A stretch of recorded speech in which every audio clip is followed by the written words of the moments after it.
Assalamualaikum warahmatullahi wabarakatuh. Bismillahirrahmanirrahim. Alhamdulillahi rabbil alamin. Allahumma salli ala sayyidina Muhammadin wa ala alihi wa sahbihi ajma'in. Amma ba'du. Alhamdulillah kita bisa berjumpa lagi. Semoga semuanya dalam ridho Allah, dalam lindungan Allah, dan dalam pertolongan Allah subhanahu wa ta'ala. Amin ya rabbal alamin. Insyaallah saya akan men-share sebuah faedah tentang 4 khasiat agung daripada surah Al-Mulk atau surah Tabarok. Sebetulnya faedah surah Al-Mulk sangat banyak, tetapi yang akan saya share cuma 4 saja. Insyaallah itu sudah mencukupi untuk menarik orang agar mau membaca, mendawamkan surah Al-Mulk. Dalam men-share video ini, saya mengambil sumber dari 3 buah kitab. Yang pertama dari kitab Khazinatul Asrar yang disusun oleh Sayyidi Muhammad Haqi An-Nazili, ada di halaman 169.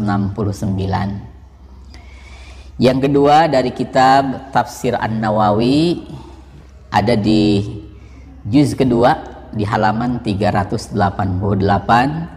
Dan dari kitab Wasiyatul Mustafa ada di halaman 18. Sengaja saya menyampaikan sumber kitabnya supaya sahabat yang mau mengamalkan isi video ini lebih yakin ketika mengamalkannya. Bismillahirrahmanirrahim. Diterangkan di dalam kitab Tafsir An-Nawawi bahwasanya surah Al-Mulk atau surah Tabarok ini disebut juga dengan suratul Waqiyah wal Munjiyah. Artinya surah penjaga dan surah penyelamat. Apa alasannya? Li'annaha taqi wa tunji qari'aha min azabil qabri. Karena pahala daripada membaca surah Al-Mulk ini bisa menyelamatkan pembacanya daripada azabil qabri, daripada siksaan kubur. Adapun jumlah ayat daripada surah ini sebanyak 30 ayat dan hurufnya ada 1313 huruf. Surah ini merupakan surah ke-67 dalam Al-Quranul Karim. Itu sedikit daripada sir atau rahasia surah Al-Mulk. Adapun tentang faidah-faidah agungnya, saya akan menyampaikan 4 faidah saja. Yang pertama, surah Al-Mulk ini menjadi wasilah pembacanya diselamatkan oleh Allah daripada azabil qabri, daripada siksaan kubur. Hal ini terangkan di dalam sebuah hadis yang diriwayatkan oleh Sayyidina Abdullah bin Mas'ud. Sayyid Abdullah bin Mas'ud menerima daripada Nabi Agung Muhammad sallallahu alaihi wasallam.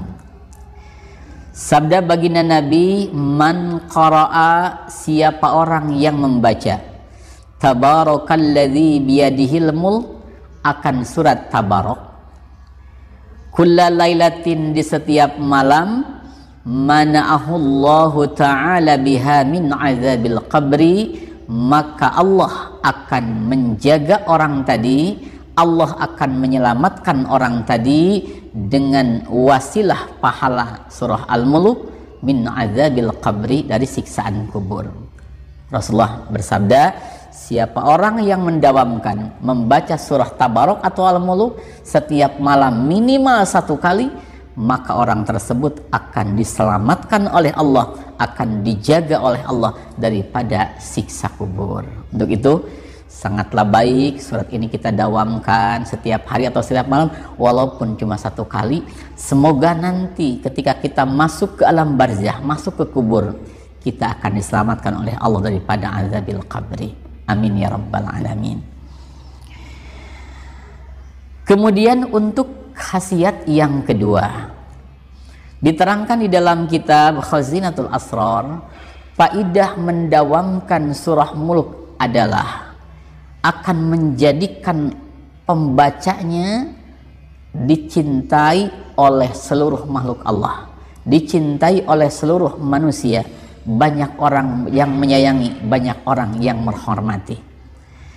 Diterangkan di dalam kitab ini, qala ba'dul khawas, telah berkata sebagian ulama, sebagian waliullah, man saha-saha jalmi dawama nu ngalanggengkeun si jalmi ala qiraati suratil mulki, karena maca surah Al-Muluk, surah Tabarok. Siapa orang yang mendawamkan membaca surah Al-Muluk, kana mahbuban, maka orang tersebut akan dicintai, bainar rijal wan nisa, di antara semua laki-laki dan semua perempuan, wa muhiban indal khaliqati ajmain, dan akan dihormati, akan berwibawa di hadapan seluruh makhluk. Nah, jadi faedah yang kedua, asal dawam membaca surah Al-Muluk ini, insyaallah kita akan banyak orang yang mencintai, banyak orang yang menyayangi dan dihormati oleh makhluk-makhluknya Allah Subhanahu wa taala.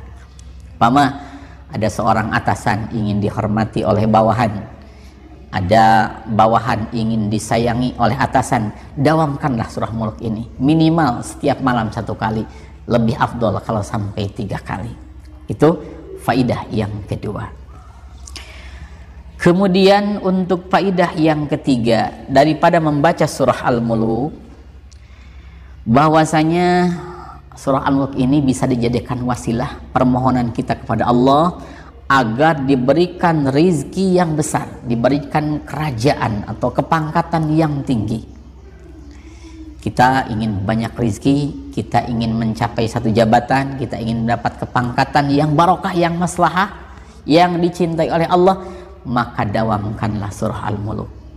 Cuma Al-Imam Abdullah bin Mubarak radhiyallahu anhu menyatakan, membacanya begini kalau untuk menarik harta, kalau untuk menarik agar kita dapat jabatan, cara membacanya baca surah Al-Mulk Tabarok tadi, kemudian ketika sampai di ayat yang ke-14, lafad ala ya'lamu man khalaqa wa huwal latiful khabir. Saya ulangi, ala ya'lamu man khalaqa wa huwal latiful khabir. Ayat 14 itu baca kalau mampu sampai 2012 kali. Kita bolak-balik ayat tersebut 12. Setelah itu kita berdoa sesuai keinginan kita sama Allah, kemudian lanjutkan kita sampai akhir surat. Amalkan cara seperti ini minimal 8 malam, syukur-syukur tiap malam. Setelah 8 malam kita cukup dibulak-balik ayat tersebut sebanyak 67 kali. 67 kali kita bolak-balik, kemudian kita berdoa sesuai keinginan, kita lanjutkan ke akhir surat. Itu cara atau kaifiyah agar kita mendapatkan rizki yang banyak, mendapatkan jabatan yang tinggi, bertawasul dengan keagungan surah Al-Mulk. Selanjutnya untuk faidah yang keempat, diterangkan di dalam kitab Wasiyatul Mustafa bahwasanya mendawamkan surah Al-Mulk ini bila disertai dengan doanya, maka akan menjadi wasilah kita diselamatkan oleh Allah, dijaga oleh Allah dari berbagai macam musibah dan balai, dari kebakaran, dari tabrakan, ketimpaan gedung, longsor dan sebagainya. Juga dijaga oleh Allah dari kejelekan jin, kejelekan setan, dan kejelekan makhluk-makhluk yang lainnya, kejelekan manusia dan sebagainya, dari sihir, dari santet, dari guna-guna, ataupun dari sengatan binatang buas. Itu diterangkan di dalam kitab Wasiyatul Mustafa. Dalam kitab ini terangkan Rasulullah Shallallahu Alaihi Wasallam bersabda kepada Imam Ali, ya Aliyu man qara'a suratal mulki, wahai Imam Ali, siapa orang yang membaca surat Mulk, boleh 1 kali atau 2 atau 3 mangga, watala ba'da qiraatiha hadzal du'a, setelah selesai membaca surat Mulk kemudian membaca doa ini. Doanya seperti ini, Bismillahirrahmanirrahim, Allahumma asimni bil islami qa'ima wa asimni bil islami qa'ida wa raqida ولا تشمت في عدوا ولا حاسدا اللهم إني أعوذ بك من شر كل دابة أنت آخذ بناصيتها وأسألك الخير الذي بيدك. Nah, doanya seperti itu. Sekarang saya tuliskan huruf Arab dan Latinnya. Arti daripada doa ini, Allahumma asimni, wahidat Allah, semoga engkau menjagaku, bil islami, dengan keislaman, qaiman, ketika aku dalam keadaan berdiri, wa asimni bi islami qaida wa rakida, jagalah aku ya Allah dengan keislaman ketika aku sedang duduk dan aku sedang berbaring atau sedang tidur. Wala tusmit fiyya aduwa wala hasida, ya Allah, semoga engkau tidak menyampaikan kejelekan kepadaku daripada orang-orang yang hasud dan daripada musuh yang membenciku. Allahumma inni a'udzubika, ya Allah, aku berlindung kepadamu, min syarri kulli dabbatin, dari kejelekan segala hewan, atau dabah itu hewan-hewan, anta akhidhum binasiyatiha, engkau adalah zat yang memegang ubun-ubunan dabah tadi. Wa as'alukal khaira alladzi biyadik, dan aku mohon kebaikan yang ada di dalam kekuasaanmu. Itu arti daripada doa surah Al-Muluk yang diajarkan Rasulullah SAW kepada Imam Ali bin Abi Thalib karramallahu wajhah. Bismillahirrahmanirrahim. Subhanaka wa bihamdik, asyhadu an la ilaha illa anta, astaghfiruka wa atubu ilaik. Assalamualaikum warahmatullahi wabarakatuh.